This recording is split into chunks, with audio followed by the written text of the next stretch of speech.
같이 기도하고 말씀 생각하십시다. 하나님 아버지 감사합니다. 추운 겨울에도 하나님의 은혜로 하루하루 살게 하여 주시고 또 이 시간 예배당에 다시 모일 수 있게 하여 주시고 하나님께 예배를 드리며 말씀을 읽고 말씀을 조금 해석하며 듣고 묵상하게 하시니 감사합니다. 하나님이여, 우리는 하나님의 말씀 때문에 하나님을 알게 되었고 하나님을 믿게 되었고 하나님을 부족하지만 사랑한다고 하게 되었나이다. 아버지여, 하나님의 말씀을 늘 우리에게 주셔서 개인적으로 읽을 때나 또 함께 읽을 때에 깨달아지게 하시고 또 하나님의 말씀을 다 믿고 힘써 실천하게 하여 주옵소서. 믿어 구원을 받았고 또 힘써 행함으로써 주의 형상을 이루고 주의 빛이 되게 하여 주옵소서. 부족하고 미천한 종에게 하나님의 말씀을 바르게 몇 마디 해석할 지혜와 힘을 주옵소서.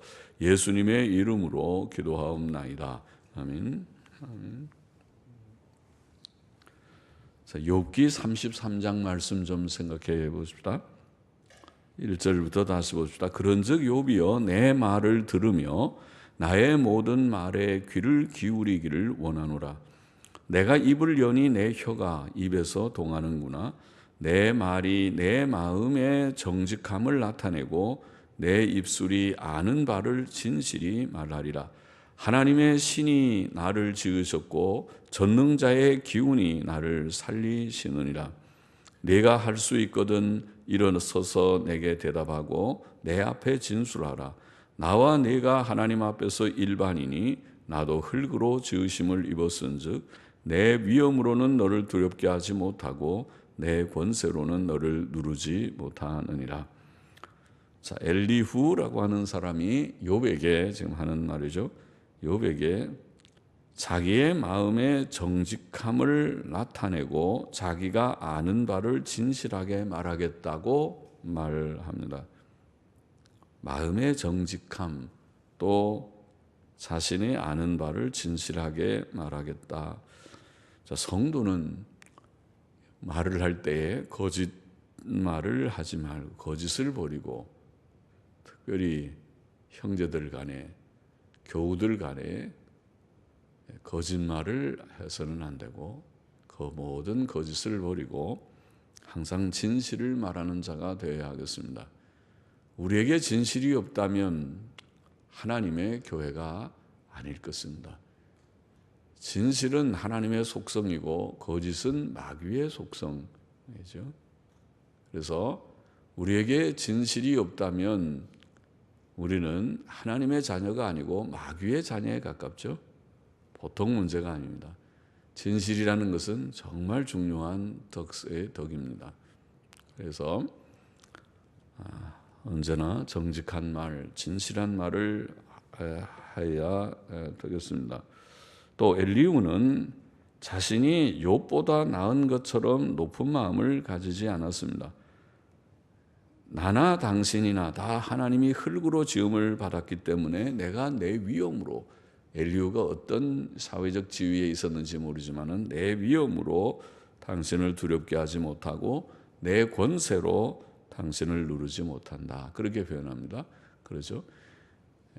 세상 사람들은 사회적으로 조금 뭐가 있으면, 돈이 있든지 또 사회적 신분이 있든지 학식이 있든지 또 권세가 있든지 그러면은 그것이 없는 사람들을 좀 이렇게 얕보고 낮춰보고 그리고 누르려고 하고 그렇게 하는 경향이 있죠. 그 성도들에게 합당하지 않습니다. 성도는 겸손하게 처신해서 겸손한 자세로, 겸손한 마음, 겸손한 자세로 우리가 모두 다 하나님의 피조물이요 하나님의 자녀들이라고 하는 그런 마음을 가지고 서로를 대하게, 한 생명을 천하보다 귀히 여기시는 하나님의 마음으로 우리가 모두들을 대하도록 힘써야 하겠습니다.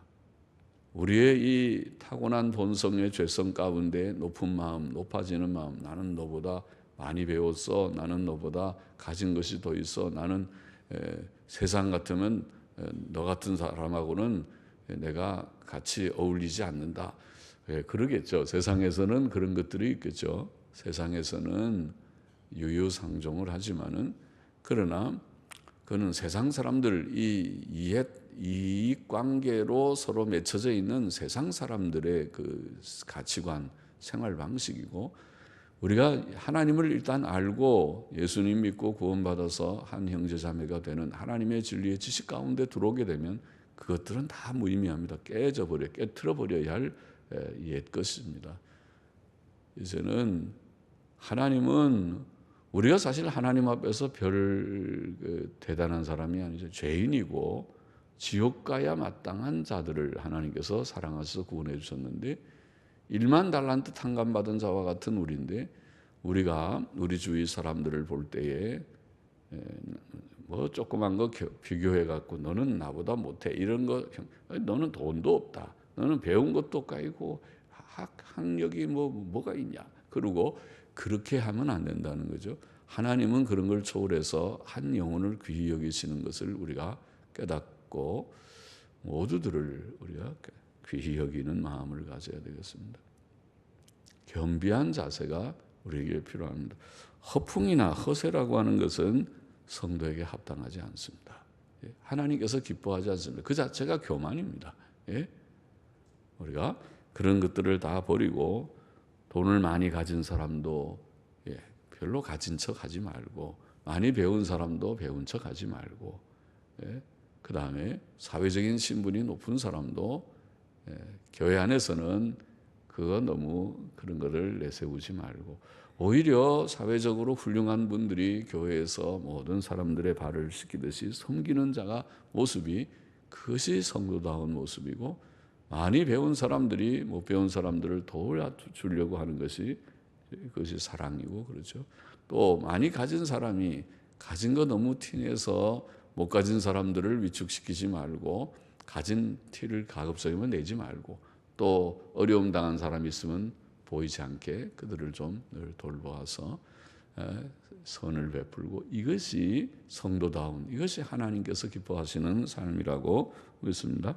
8절을 보십시다. 내가 실로 나의 듣는데 말하였고 나는 내 말소리를 들었느니라. 이르기를 자, 이 엘리후가 가만히 그 세 친구들과 욥이 변론하고 욥이 대답하고 하는 걸 가만히 들어보면서 욥의 문제점이 무엇일까 본인이 생각했다는 것입니다. 그래서 나는 네가 실로 나의 듣는데 네가 말을 다 해서 내가 다 들었고 나는 네 말소리를 다 들었는데 이르기를 너의 말이 욥의 말의 요점 정리를 잘했어요. 요점 정리를 했는데 욥의 말의 그 문제점 혹은 핵심이 무엇인가 정리하기를 욥은 이르기를 나는 깨끗하여 죄가 없고 허물이 없으며 불의도 없거늘. 그 욥의 말을 잘 요점 정리를 했죠. 우리 학생들이 말하는 요점 정리를 잘했어요. 공부를 하면 요점 정리를 잘 내야 되잖아요. 중요한 게 뭐고 덜 중요한 게 뭔지를 잘 파악하면은 공부를 좀 잘할 수 있죠. 그래서 중요한 거를 중요하게 여기고 덜 중요한 걸 덜 중요하게 여기고 모든 거 다 물론 다 공부해야 수능 시험도 100점 맞지만은 그러나 일단은 중요한 거가 중요한 거기 때문에 그렇게 하는데 욥의 말은 나는 깨끗하여 죄가 없고 허물이 없으며 불의도 없다. 자기가 죄가 없다는 것을 욥이 계속 말을 했죠. 그렇게 말을 했고 또 하나는 그런데 불의도 없거늘 하나님이 나를 칠 틈을 찾으시며 나를 대적으로 여기사 내 발을 착고에 채우시고 나의 모든 길을 감시하신다. 나는 잘못이 없는데 하나님이 나를 지금 칠 틈을 저 욥의 뭐가 문제냐고 문제를 찾으려고 사람의 문제를 찾으려고 하면 뭐 문제가 다 있겠죠. 사람이 흠이 없는 사람이 없는데 그걸 너무 찾으려고 하지 말고 대충 보면은 흠이 대체로 없다고 볼 수도 있는데 자세히 보면은 꼬투리 잡으려고 하면은 잡힐 수도 있는데 지금 욥은 내가 이렇게 바르게 살려고 하는데 하나님은 나를 지금 칠 틈을 꼬투리를 잡으려고 그렇게 하시는 것 같다. 이제 그런 표현이 될 수 있죠. 나를 칠 틈을 찾으시며 나를 대적으로 여기사 욥 너는 나랑 지금 대적이다. 내가 너를 갖다가 지금 미워한다 그렇게 하듯이 그래서 욥에게 지금 큰 재앙을 주잖아요. 모든 재산이 그 부자였던 욥이 재산이 다 이 나쁜 사람들한테 빼앗기고 또 다 상 잃어버리게 되고 그리고 아들들 딸들 다 10명의 자녀가 다 죽고 보통 재앙이 아니잖아요. 하나님께서 나를 미워하셨나 이렇게 다 치시는가 싶은 그런 일이 사실이라는 거예요. 그래서 나를 대적으로 여기사 내 발을 착고에 채우시고 나의 모든 길을 감시하신다. 거기에 대해서 우리가 이런 다 자녀도 죽었지만은 욥이 자기 몸에 병까지 들었으니까 그래서 내 발을 착고는 이게 쇠사슬 같은 거죠. 수갑 같은 걸 착고라고 그러죠. 그런 것을 다 죄수들을 어디 도망 못 가게 딱 채우는 것 같은 그런 것을 채웠단 말이죠. 내 발을 착고에 채우시고 나의 모든 길을 감시하신다. 이렇게 욥이 말했다는 것입니다. 요점 정리를 했어요. 엘리후는 욥이 당신이 지금 두 가지 말했는데 하나는 나는 잘못이 없다. 그런데 하나님이 나를 지금 치신다. 그렇게 지금 말을 하는데 그 말이죠. 말을 하는데 내가 네게 대답하리라. 이 말에 네가 의롭지 못하니 하나님은 사람보다 크심이니라. 자, 욥이 자신을 깨끗하고 죄가 없고 허물과 불의가 없다고 생각하는 정도로 하나님 앞에서 하나님 경외하고 순종 생활 한 것은 그거는 진짜 모두가 본받아야 될 점이죠. 하나님께서도 욥을 인정했어요. 그러니까 우리가 마음에 거리낌이 없는 정도로 양심에 거리낌이 없는 정도로 사는 것은 1차적인 목표입니다. 우리의 양심이 우리를 너는 뭐 사람들은 너를 훌륭하게 보는지 모르지만은 나는 너를 안다. 그러고 우리의 양심이 내 속에 있는 나의 양심이 너 이런 거 봐. 보통 때 이런 짓 하고 저런 짓 하고 저거 나쁘고 이거 나쁘고 너도 다 알잖아. 그거 몰라? 하고 양심이 우리를 지적할 정도의 그런 삶을 우리가 살고 있다면 아직은 의인은 아니잖아요. 실제적인 의인은 아니에요. 그죠? 또 우리 집안 식구들도 마찬가지일 것입니다. 그래서 사람을 제일 잘하는 것은 집 식구들일 것입니다. 예? 나가서 암만 뭐 선한 척 하더라도 집안 식구가 우리 엄마, 우리 아빠 위선자예요. 그렇게 실제로는 살지도 못하면서 사는 척하고 교회 가면은 천사같이 저렇게 하는데요. 아이고 집에 오면은요 거짓말도 우리 엄마 아빠 거짓말 잘하고요. 우리 엄마 아빠 화도 잘 내고요. 아이고 우리한테 어떤 데는 막 욕도 하고요.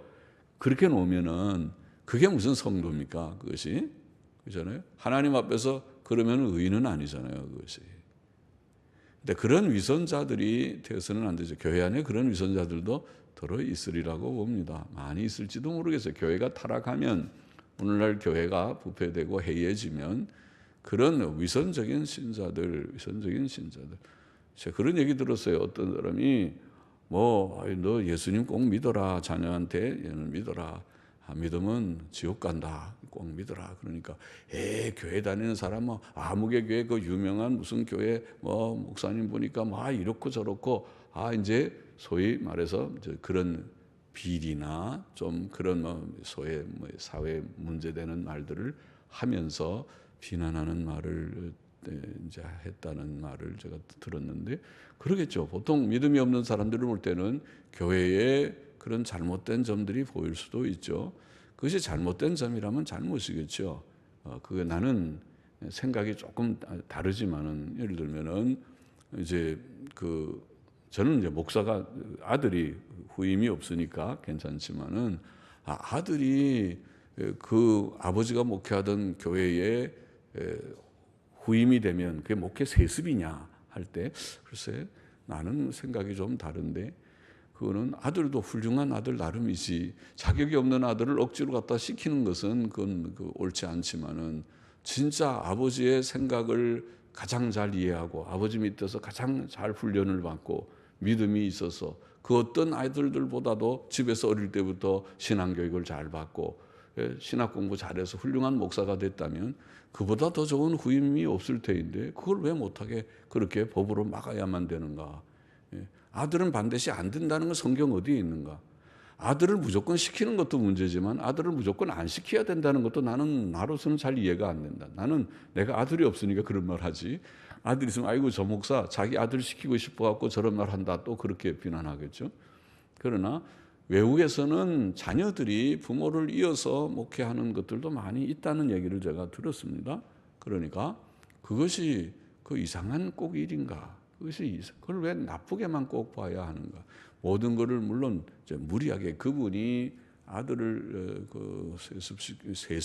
세습이라는 말도 이상하지만 아들을 후임으로 청하게 될 때에는 조금 아무래도 교인들이 아버지를 봐서 아들에게 그냥 할 수 없이 표를 던지는 그런 것도 있을 수는 있겠지만은 그런 것을 가장 최소화해서 여러분 공정하게 하세요. 이 아들이 정말 자격이 있는지 없는지 잘 심사하시고 자격이 없다면 표를 던지지 마세요.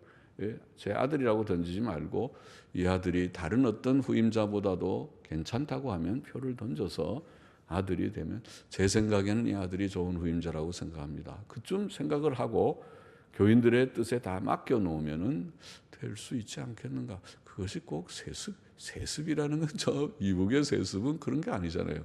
그거는 아들 세습시키기 위해서 정적되는 사람들을 다 숙청시켰어요. 예? 그리고 그 아들을 일부러 세우기 위해서 적들을 정치적인 적들을 다 제목을 걸어서 다 없애버리고 아들을 권력 이양을 시키는 그런 것들이 세습이고 그건 나쁜 것이지 그런 것이 아닌데 그런 생각을 하지만 여하튼 지금 그 얘기하려는 것이 아니라 우리가 죄되는 것은 죄되는 거죠. 그러나 믿음의 세계에서 그렇게 흠을 잡으려고 하면 엉터리 같은 신자가 뭐 한두 명이겠습니까?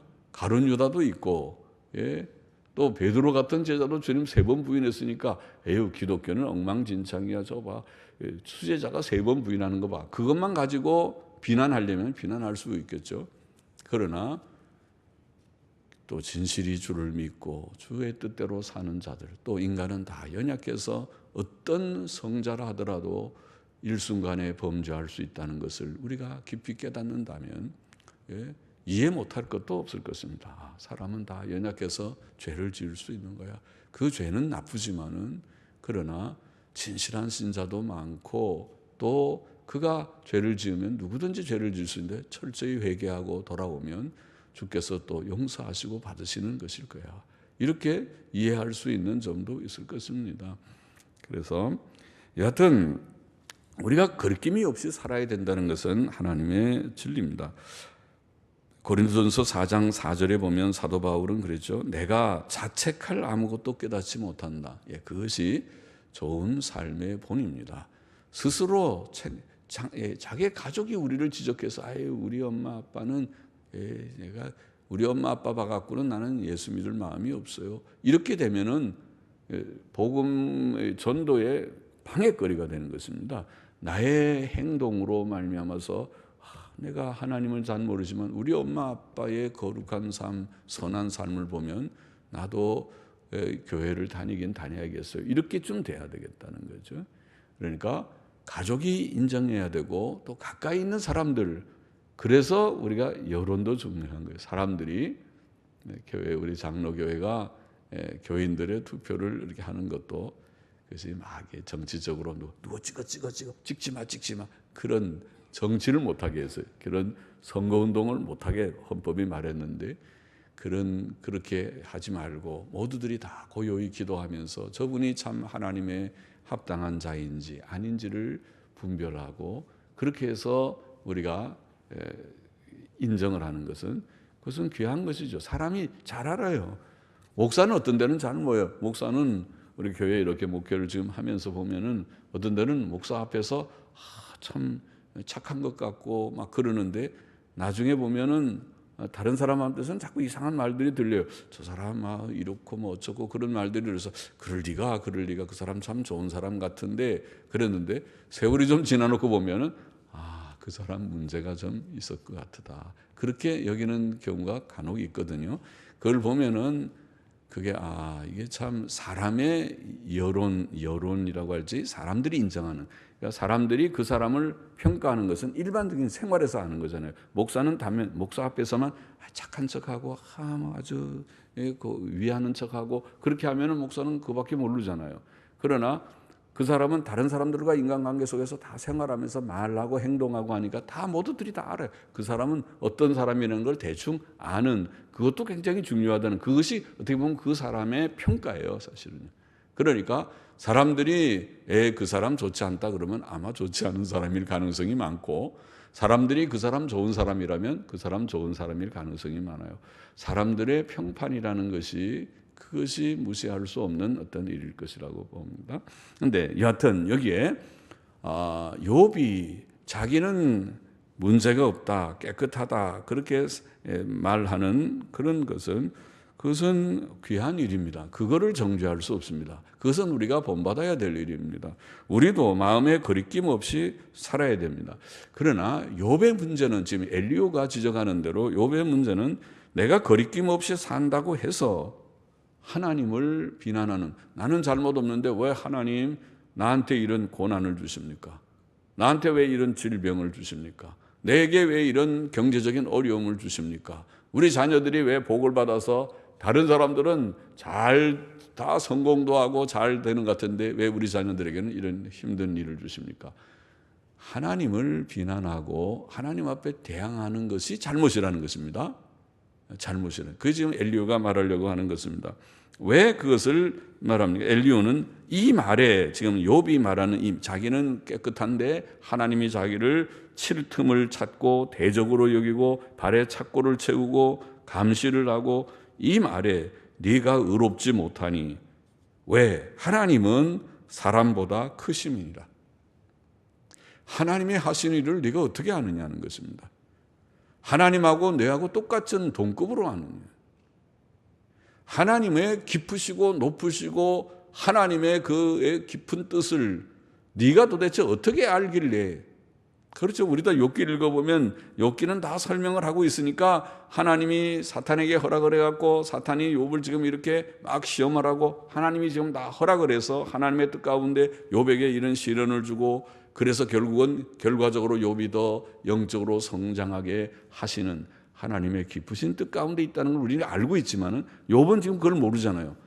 우리는 욥기를 읽어서 시작과 끝을 다 알지만은 욥은 그걸 당하고 있으면서 그걸 잘 모르니까 하나님께 지금 그렇게 조금 불평스럽게 대항하는 듯한 말을 하고 있잖아요. 그러니까 그걸 책망하는 것입니다. 네가 하나님을 알면은 얼마나 안다고. 네가 하나님의 크심과 비교할, 하나님이 사람보다 얼마나 크신 분이신데 네가 하나님께 그렇게 할 수 있느냐. 그런 것을 지적했어요. 그것은 엘리후의 말이 옳다고 봅니다. 맨 끝에 가보면 하나님도 역시 욥을 그렇게 책망했으니까 엘리후의 지적은 옳습니다. 하나님의 완전하고 철저하신 의 앞에서 우리 모두는, 암만 우리가 양심적으로 거리낌없이 올바로 산다 하더라도 우리 모두는 여전히 연약하고 부족한 죄인입니다. 우리의 무의식, 사람에게는 의식세계가, 의식세계라는 것은 무엇을 보고 느끼고 듣고 느끼고 감각하고, 이걸 의식세계, 말하고, 이걸 의식세계라고 말하는데, 우리 속에는 무의식, 내가 의식하지 않지만은 내 속에 잠재되어 있는 것들이 있어요. 내가 많이 이미 경험한, 어릴 때부터 살아오면서 받은 그런 충격이나 또 놀라움이나 또 지식이나 경험이나 이런 것들이 계속 축적이 돼서 내 속에, 나도 모르게 내 속에 도서관 같은 것이 있어서 도서관에 다 정리가 되어 있어요. 정리정돈이 되어 있어요.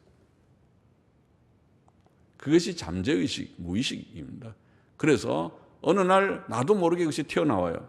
그러니까 세상에서는 소위 체면수를 거는 사람들이 체면수를 가지고 그 무의식, 잠재의식 속에 있는 그런 내용들을 끄집어낸다고 하죠. 신기하게. 그것이 좀 나오기도 하는 모양이에요. 체면수를 통해서 자기가 옛날 잊어버렸던 것이지만 다시 생각나게 하는, 그러니까 그만큼 그런 것이 우리 속에 있어요. 그런데 이 무의식, 잠재의식 속에 있는 것들이 진짜 그것이 깨끗하고 진짜 정직하고 선하냐? 그건 다른 문제잖아요. 그것은 아닐 것입니다. 아닐 가능성이 거의 100%입니다. 우리가 의식세계 속에서는 때때로 내가 자제를 하고 믿음이 있고 내가 절대로 죄지으면 안 된다. 의식적으로 죄지으면 그래도 죄지을 때가 있지만 연약할 때가 있지만은 의식세계 속에서는 내가 그래도 꽤 바르게 산다 하더라도 나의 잠재의식, 무의식세계 속에는 5만 가지 잡동사니가 여전히 남아있을 가능성이 있습니다. 그것을 죄성, 남은 찌꺼기와 같은 것이라는 것입니다. 그런 것이 인생입니다. 그런데 이 인생이 하나님 앞에서 내가 거룩하다고요? 내가 의롭다고요? 내가 하나님 앞에 감히 큰 소리를 칠 수 있다고요? 그렇지 못하다는 것이에요. 하나님이 엄격하게 모든 것을 따져서 캐고 들어가면 네 속에 아직도 지저분하고 아직도 거짓되고 연약한 것들이 남아있구나, 찌꺼기가 있구나, 그러실 거란 말이죠. 그러니까 인간이 하나님 앞에 괜히 잘난 척하지 말고 아예 굴복해. 나는 부족한 자입니다. 내 속에는 5만 가지 잡동사니의 죄성이 내 무의식, 잠재의식 속에 있습니다. 이것을 내가 어떻게 할 수가 없습니다. 이것을 내가 이 육체를 벗어나기 전까지는, 내가 부활의 몸을 입기 전까지는, 새 몸을 입기 전까지는 내가 이 죄성을 가진 이 육체를 내가 벗어버릴 수가 없습니다. 이렇게 고백하는 것이 옳고, 그래서 이것 때문에 갈등과 싸움이 있고, 그래서 겸손하게 너무 하나님께 도전적으로 하지 말고 고난이 오면 내가 어떤 부족이 아직도 내가 극복하지 못한 것이 있어서 하나님이 이런저런 고난을 내게 주시는 거겠지, 그렇게 생각하고 현실을 받아들이는 것이 좋답니다. 겸손히 하나님이 나보다 훨씬 더 지혜롭고 훨씬 더 선하시고 훨씬 더 공의로우신 하나님께서 아셔서 내게 가장 좋은 것을 주시고 계실 것이다, 그렇게 믿고 내가 그것을 받아들이고 순응하는 것이, 하나님의 섭리에 순응하는 것이 옳다는 것입니다. 그래서 욥기 굉장히 중요한 한 진리입니다. 욥의 결론과 같은, 욥기의 결론과 같은 진리입니다. 그래서 그것을 욥이 깨닫기를 원한다. 엘리야는 그런 각도에서 지적을 잘 하였다고 보입니다. 13절 보십시다. 하나님은 모든 행하시는 것을 스스로 진술치 아니하시나니. 같은 지금 맥락이죠. 하나님께서 모든 행하시는 일에 대해 다 진술하지 않습니다. 어떤 때는 말씀을 하기도 하지만은 어떤 때는 말씀하지 않기도 합니다. 지금 욥의 경우는 말씀하지 않았습니다. 그렇죠? 욥에게 왜 고난을 주는지 시원하게 다 말하면서 욥에게 고난을 주지 않았다고요. 그러니까 이런 경우에 하나님이 다 말씀할 의무도 없어요. 하나님이 일일이 우리한테 다 설명해 주고 왜 합니까? 해야 될 의무가 있는 것이 아니에요. 하나님은 우리보다 너무 높으신 하나님이십니다. 그래서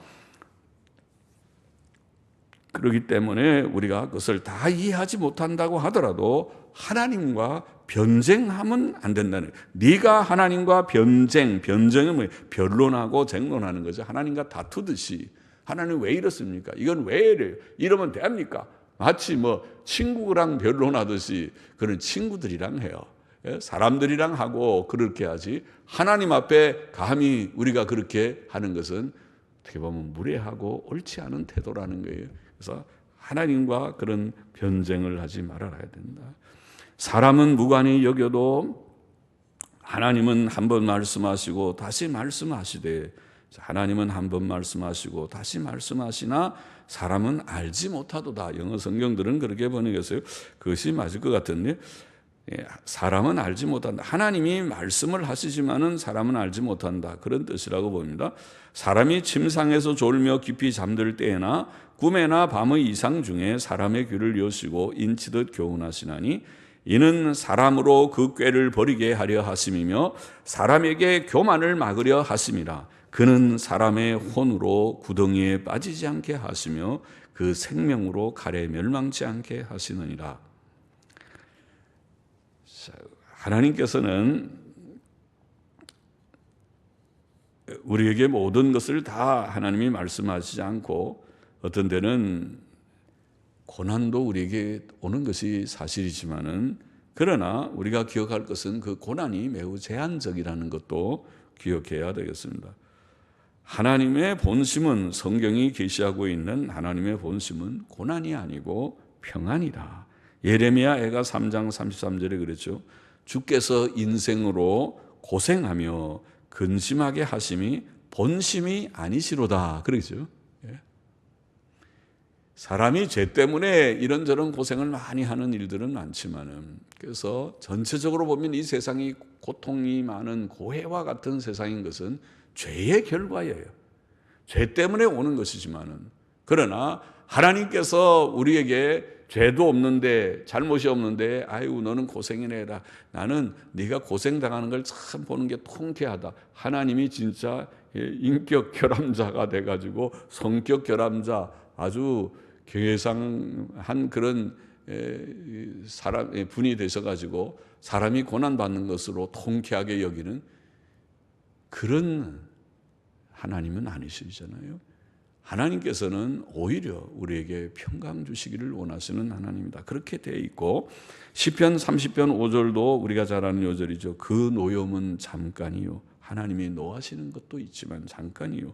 그 은총은 평생이로다. 우리가 늘 사사기 강의하면서 그랬죠. 매맞는 기간과 그들이 평안한 기간을 다 우리가 계산해 보니까 매맞는 기간보다 평안의 기간은 갑절이나 몇 갑절 더 된다. 그게 하나님의 마음입니다.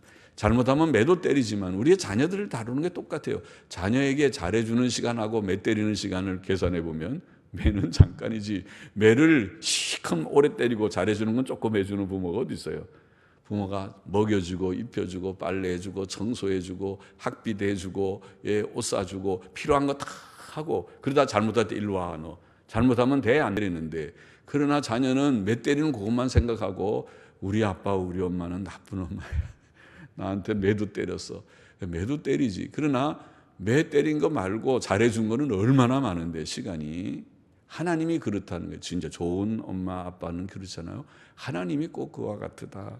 그래서 노염은 잠깐이요 은총은 평생이로다. 저녁에는 울음이 기숙할지라도, 저녁에는 때때로 눈물이 있지만은 아침에는 기쁨이 오리로다. 그렇게 표현했습니다. 그리고 또 하나님의 섭리 가운데 하나님의 자녀들에게 일어나는 모든 일들은 합력하여 선을 이루느니라. 선을 이루느니라.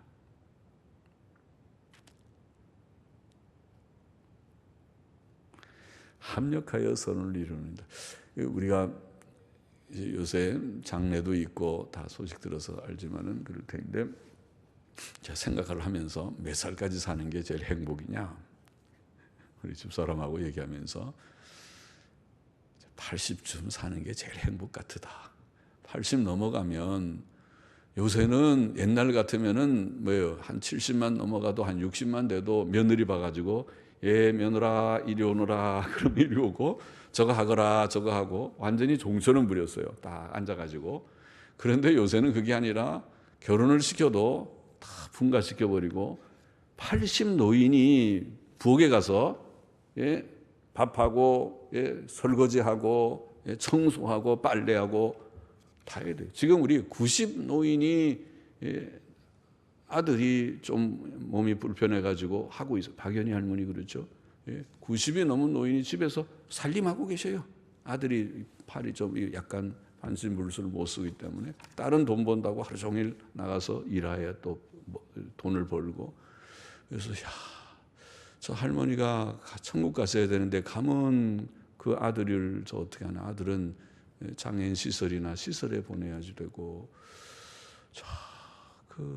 가시라고 할 수도 없고, 가지 말고 계세요 하면은 그 90 노인이 다 움직이면서 하고, 그리고 또 예배당에 주일날은 또 오시고, 참 이러라고 할 수도 없고 저러라고도 할 수 없고, 인간이 도대체 몇 살 올해 장수가 복인가? 장수가 복입니까? 아니면은 몇 살 때 가는 것이, 여인들은 아마 물어보면은 80도 길다고 할게. 80부터 아이고 내가 이 늙음하게 그 영감을 위해서 새끼 밥을 하고, 아이고 그거 행복 아닙니다. 아마 그럴지도 모르겠죠. 그러나 또 반대로 아이고 우리 남편이 다 많이 도와줘요. 그래도 우리가 오래 사는 게 행복입니다. 할 수도 있고 그렇지만은, 그래서 이제 그런 인생의 여정이 아닌가 싶은데, 그래도 살고 죽고 모든 우리들에게 되어지는 일들이 깊이 생각해 보면 하나님의 가장 선한 방식으로 선한 결론을 위해서 가고 있는 것이다. 그렇게 생각합니다. 그러나 여기에 하나님이 행하시는 모든 일을 다 진술하지 않으시지만은 하나님께서 항상 침묵하시는 것이 아니고 말씀하신다. 한 번, 두 번, 여러 번 말씀하신다 표현했습니다. 옛날에는 여러 방식으로 이상과 꿈과 또 여러 가지 선지자들의 선지적인 감동으로 말씀하셨습니다. 그리고 마침내 예수 그리스도로 말씀하셨습니다. 오늘날에는 그 하나님의 특별 계시라고 하는 말씀이 책에 다 기록되어서 성경을 통해서 하나님의 뜻이 잘 전달되고 있어요. 오늘날에는 하나님을 체험하고 하나님을 더 가까이 하기를 원하는 자마다 성경을 읽으면 돼요. 성경 속에 하나님이 말씀하고자 하는 것이 다 충만히 기록되어 있어 성경을 읽으면 그 속에서 하나님의 음성이 들리는 거예요. 성경은 오늘 말씀하시는 하나님의 음성과 같은 책이에요. 단지 하나님이 말씀 안 하는 것이 아니라 사람이 무감각하고 무디어서, 거기 보면 뭐라고 그랬어요? 아까 사람은 무관히 여겨도 그렇게 나오는데 사람은 알지 못하도다 그렇게 번역하라고 그랬죠.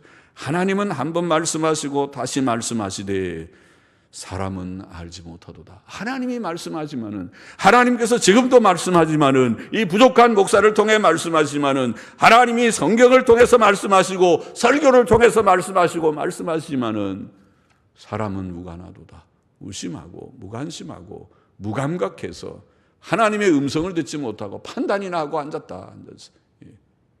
오늘은 우리 교인들도 하는 말, 오늘은 목사님 설교가 몇 점이나 되는지, 아이고 이게 좀 부족했다, 저게 부족했다.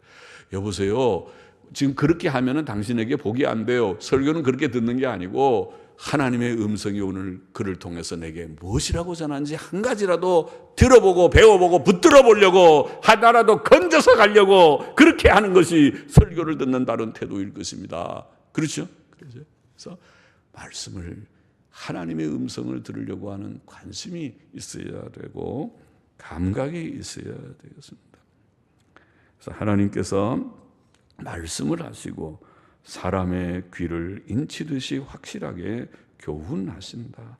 왜 그렇게 하나님이 자꾸 말씀하시느냐? 여기에 엘리야는 표현하기를 사람으로 그 꾀를 버리고 교만하지 않게 하시고 그로 파멸의 구덩이에 떨어지지 않고 죽임을 당하지 않게 하시기 위함이라. 감사한 말이죠. 사람이 교만하고 자기 꾀나 부리면은 결국 믿음 없이 살다가 망하게 되는데, 그러지 않도록 바르게 구원받고 하나님 바로 알아서 겸손하게 하나님 섬겨서 복받고 영생에 이르기를. 19절을 보십시다. 혹시는 사람이 병상의 고통과 뼈가 늘 수심의 징계를 받나니 그의 마음은 식물을 싫어하고 그의 혼은 별미를 싫어하며 그의 살은 파리하여 보이지 아니하고 보이지 않던 뼈가 드러나서 그 혼이 구덩이에 그 생명이 멸하는 자에게 가까워지느니라. 엘리후는 사람이 하나님의 징계를 받아가지고 심각한 병으로 고통당하는 것을 지금 묘사하고 있다고 보입니다. 뼈가 쑤시고 늘 쑤시고 입맛이 다 떨어져서 음식 먹기가 싫고, 음식을 보면 입맛이 살아나서 그만 먹으세요 할 정도로 그냥 애기들처럼 그냥 막 퍼먹고 온데 입 붙이고 그냥 나중에는 다 먹고 나서 부족하면 그 접시를 혀로 핥아, 애들 잘 먹는 애들 보면 그러더라고요. 나중에 다 먹고 났는데 맛있었는지 핥아 먹고 있어요. 그러면은 애들은 건강하죠. 그만큼 식욕이 있어야 되는데 음식 먹기가 싫어. 곡기가 끊어졌다 그러면 그 사람 죽죠. 며칠 못 가면 죽어요. 그 사람이 이제 음식 맛이 끊어졌다 그러면은 큰일이죠. 살이 빠져서 수척해서 보이지 않던 뼈가 튀어나오고, 그렇게 돼서 그의 영혼이 죽음의 구덩이에 가까워지기도 한다고 묘사합니다. 23절 계속 봅시다. 그럴 때에 만일 1천 천사 가운데 1천 명의 사자들, 대언자 사자 가운데 하나가 그 사람의 해석자로 함께 있어서 그 정당히 행할 것을 보인다면은 하나님이 그 사람을 긍휼히 여기사 이르시기를, 혹은 영어 성경들의 번역대로 그를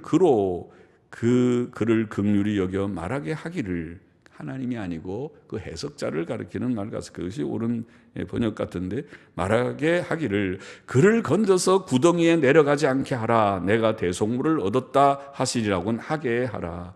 중요한 것은 하나님이 그 해석자를 통해서 그 고난의 이유를, 고난에 대한 처방을 말해주기를, 그를 건져서 구덩이에 내려가지 않게 하라. 내가 대속물을 얻었다. 하나님이 대속물을 얻어서 그가 죄로 인하여 그 고난을 받고 죽지 않게 한다는 것이죠. 구덩이에 내려가지 않는 건 죽지 않는 거 아니에요. 죽지 않게 한다. 멸망하지 않게 한다는 것입니다. 예. 그렇죠. 우리 구원받은, 예수 믿고 구원받은 우리가 그런 거죠. 그런즉 그 살이 어린아이보다 연하여져서 소년 때를 회복할 것이요 그는 하나님께 기도함으로 하나님이 은혜를 베푸사 그로 자기의 얼굴을 즐거이 보게 하시고 사람에게 그 의를 회복시키시느니라. 이 다 죽어가던 사람이 살아나게 되었습니다. 무엇으로? 하나님의 은혜로, 대속의 은혜로 그렇게 됐다고 표현합니다. 이것이 오늘 우리가 신약 성도들이 누리는 복이 아닙니까? 우리는 죄로 인하여 사실은 죽어서 멸망하여 지옥 구덩이에 들어가야 될 자들이지만 예수 그리스도의 대속으로, 대속의 은혜를 받아서 구원받고, 멸망에서 영생으로 구원받고, 또 하나님 우리에게 많은 은혜를 주어서 오늘 우리가 이만큼 생존합니다. 예. 사람들이 아픈 적은 다 몇 번씩은 있죠, 살면서. 그러나 아직 죽을 때가 되지 않았으면, 아직 80이 넘지 않으면은 다시 죽을 듯 하다가 살아나고, 죽을 듯 하다가 몇 번 경험해서 살아나고, 아직도 살아서 할 일이 많이 있습니다. 그러나 이제 죽을 때가 되면 하나님이 부르셔서 또 죽기도 할 것입니다. 그래서 계속 우리가 건강하면 언제 천국 가겠습니까? 아까 말한 대로 멋있게 살 만큼 살고, 멋있게는 하나님 앞에 바르게 살 만큼 살다가 언젠가는 또 죽을 때는 편안하게 빨리 천국 가는 것이 복이지. 그것이 오래오래 살아가지고 누구를 애먹이려고, 주위 사람들에게 무슨 누를 끼치려고 오래오래 사는 것이 복은 아니잖아요. 절대로 복이 아닙니다. 요즘은 시대는 특별히 그래요. 옛날 같은 며느리들이 다 있어갖고 하는 시대는 괜찮아요. 그때는 오래오래 살아도 자식들도 많고 며느리들이 많아가지고 다 하는데, 그래도 아프니까 그 자녀들이 남편 아내라 하더라도 정말 상대가 아프게 되면 오래 가지 못해서 그걸 힘들어 하더라고요. 힘들어요. 그러니까 오래 사는 것이 꼭 복은 아닌 것 같습니다. 27절 보십시다. 그가 사람 앞에서 노래하여 이르기를, 노래한다는 말은 사람들을 보며, 옛날 영어 성경은 그래서 그렇게 번역하는 것이 더 나아 보이는데, 사람들을 보며 이르기를 내가 전에 범죄하여, 사람들에게 이렇게 간증한다는 거예요. 내가 전에 범죄하여 시비를 바꾸었으나, 시비라는 것은 옳은 것이라는 단어인데 옳은 것을 내가 바꾸었으나, 그러니까 잘못 죄를 지었다는 거죠. 옳지 않은 일을 행했다는 것입니다. 시비를 바꾸었으나 내게 무익하였었구나. 하나님이 내 영혼을 건지사 구덩이에 내려가지 않게 하셨으니 내 생명이 빛을 보겠구나. 전에는 내가 무익한 삶을 살았었으나 이제 회개하고 내가 구원을 받았다는 것입니다. 구덩이에 내려가지 않게 하시고 생명의 빛은 뭐라고 그랬어요? 빛은 기쁨과 행복을, 생명의 기쁨과 행복을 누리게 됐다. 누리고 누릴 것이다. 그렇게 간증할 것이라는 뜻이라고 보입니다. 29절 계속 보세요. 하나님이 사람에게 이 모든 일을 제삼 행하심은 그 영혼을 구덩이에서 돌이키고 생명의 빛으로 그에게 비추려 하십니다. 그러니까 사람에게 징계가 이렇게 한 번 오는 게 아니라 여러 번, 제삼 여러 번 하나님께서 징계를 줘요. 우리의 생애 가운데 이런 고난이 많이 있어요. 여러 번 있어요. 너무 많으면 죽어버리지만은 조금 그래도 고난이 있어서, 고난을 통해서 우리가 그래도 이만큼 됐어요. 그렇죠? 그렇죠. 우리 여기 제일 앞에 앉은 우리 학생, 고등학교 1학년 안진소망 씨, 학생도 고1이 수요일 날 예배 나오는 사람 우리 교회에서는 한 사람밖에 없어요. 그렇죠?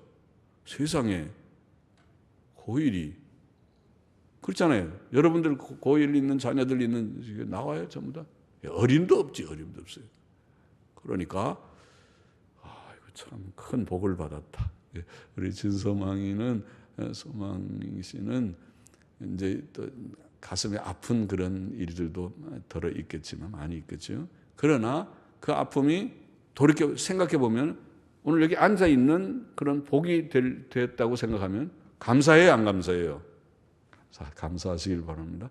예를 내가 너무 들어서 미안하지만은 그런 것이란 말이에요. 우리가 고난은 있지만은 고난이 오히려 예수님 믿는 일을 주께서 이루셨다면 이게 참 하나. 이 지금 이 엘리오의 말이 그런 것이 아닙니까? 그래서 제3 행하심은 그 영혼을 구덩이에서 끌어돌이키고 생명의 빛으로, 아까 생명의 빛이 뭐라고요? 생명의 기쁨과 행복을, 땅 위에서도 사는 기쁨과 행복이 있고 영생에 이르게 되는 영생의 기쁨과 행복이 있는 생명의 기쁨을 그에게 누리게 하신다. 그렇게 말하고 욥이여 귀를 기울이라 내게 들으라 잠잠하라 내가 말하리라 만일 할 말이 있거든 대답하라 내가 너를 의롭게 하려 하노니 말하라 만일 없으면 내 말을 들으라 잠잠하라 내가 지혜로 너를 가르치리라. 그랬습니다. 여기 세 가지 우리 정리해 보시죠. 첫째로 자, 욥은 의롭게 살았죠. 의롭게 우리가 살아야 되지만은 고난 중에 하나님의 섭리를 의심하거나 불평하거나 대항하거나 비난해서는 안 된다. 그죠? 그 교훈이죠. 엘리후가 잘 지적했어요. 우리가 의롭게 사는 것은 거리낌 없이 살아야 되는 것은 지당한 일이고 우리가 본받아야 될 일이지만은 그렇다고 해서 고난이 올 때 하나님 내가 의롭게 살았는데 왜 그러세요? 하고 하나님께 대항하면 안 된다. 그것을 교훈했습니다. 그것도 우리가 좋은 중요한 교훈이라고 생각합니다. 왜? 하나님은 우리보다 크시기 때문에 하나님의 기쁘신 뜻, 높으신 뜻, 완전하신 뜻을 알지 못하고 그 완전하시고 철저하신 공의 앞에 감히 하나님 앞에 내가 의롭다고 말할 자가 아무도 없기 때문에 우리의 의식세계 속에서의 부족도 있지만은 우리의 잠재의식, 무의식 속에서의 그런 모든 불결한 것과 더러운 꾸정물과 같은 것들이 없지 않은 사람이 누가 있겠는가 하기 때문에 우리는 감히 하나님 앞에 그렇게 당당하게 너무 대항하듯이 그래서는 안 돼요. 둘째로 우리는 하나님의 모든 행하시는 일들을 다 알지 못한다는 것입니다. 하나님께서는 모든 행하시는 것들을 다 진술하지 않으신다. 진술할 의무도 없으십니다. 그러므로 우리는 하나님의 섭리를 다 이해하지 못한다고 해서 하나님과 변론하려 하지 말고 잠잠히 믿고 순응하고 복종하는 것이 옳다. 그렇게 교훈했습니다. 하나님이 하시는 모든 일들을 우리가 다 알지 못하니까 알지 못하는 건 많아요. 그러니까 모든 현실을 잠잠히 받아들이고 거기에 잘 복종해 나가는 것이 성도의 하나님을 아는 자의 전지전능하신 완전자 하나님을 아는 자의 합당한 태도다. 셋째로 그러나 하나님의 본심은 우리에게 고난을 주는 것이 아니라 평안을 주는 것이다. 평안을 주는 것이다. 우리를 고난의 멸망의 구렁텅이에 갈 것 같다가도 건져내서 왜? 대속물 때문에 예수님의 대속 때문에 우리를 건져주셔서 생명의 빛을 누리게 생명의 빛이 뭐라고? 생명의 기쁨과 행복을 누리게 하시는 하나님. 영생의 기쁨과 행복은 이미 우리가 소유했다고 믿었고 소망했고 또 땅 위에 사는 동안도 아직 80이 다 넘으신 분이 있는 거예요. 80대 나는 건 80에 죽으란 말이냐 그러실 텐데 한 80쯤 정도가 괜찮다고 생각하면은 그 상황까지는 건강하고 또 80이 넘어가면 그건 하나님의 덤으로 주는 애인 줄 알고 80 넘어도 평안과 건강이 있으면 하나님이 내게 기도 많이 하라고 한 줄 알고 더 열심으로 기도하다가 주님 부름을 받는 우리가 다 되기를 원합니다. 기도하십시다. 하나님 아버지, 지금 33장의 말씀과 같이 주님 욥의 문제는 욥이 비록 의롭게 거리낌 없이 잘 살았다 할지라도 하나님 앞에 대항하듯이 해서는 안 되고 하나님의 섭리를 우리가 다 알지 못하는데 오직 주신 현실을 겸손히 받아들이고 또 거기에 잘 순응하는 것이 성도의 합당한 태도고 또 하나님께서는 모든 일을 합력하여 선을 이루시는 우리에게 이미 영생 구원을 주셨고 또 땅 위에 사는 동안도 우리에게 좋은 것 다 약속하고 있사오니 하나님의 선한 섭리를 믿고 늘 기쁨으로 나아가는 저와 우리 모두가 되게 하옵소서. 예수님의 이름으로 기도하옵나이다. 아멘.